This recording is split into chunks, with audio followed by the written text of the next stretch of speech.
And yeah, coming to the other scenario, what if we already have these kind of a feature files in place? How can we go ahead and import those feature files so that I don't need to create the models from scratch? So for example, if the feature files are already given by my business users in the same standard Gherkin format, of course, this will also be talking at a little bit detailed level.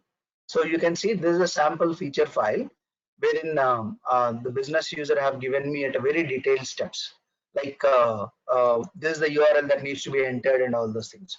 So if I start receiving these kind of a feature files, yes, I can import these feature files and generate the models and can export it to the BDD automation framework. This is the second scenario. So let me quickly show you this.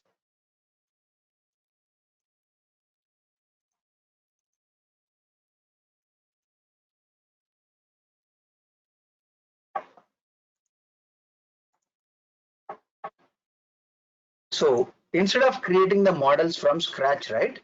In Confirmic, we have an option to import the existing artifacts. So we can import the Excel-based test cases and all those things. So in this scenario, I would like to see the option wherein I can import the existing BDD feature files, and then the model will be automatically created and I can export it to the automation framework. So let me choose this particular file wherein I have this feature file. So this is a one-time activity wherein I'll import all my feature files or only one that particular feature file so that it creates the model, and from that point onwards that would be used as my baseline model. Say okay.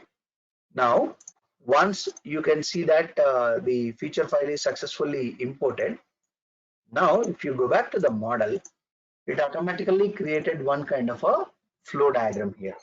So this is the kind of a consolidated flow diagram, which is covering all the three different conditions that are mentioned in the feature file. So you can see the same steps are being executed with different data conditions. So when I have imported my feature file, right, it automatically create such kind of a validation point and creates those kind of validation points automatically based on the data condition here. Now this way I can quickly go ahead and import the feature file or multiple feature files.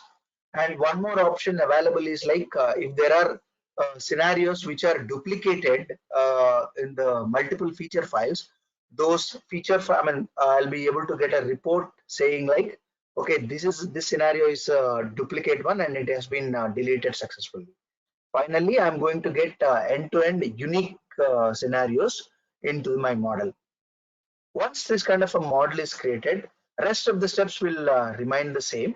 Like I click on loading the model and generation of the test cases.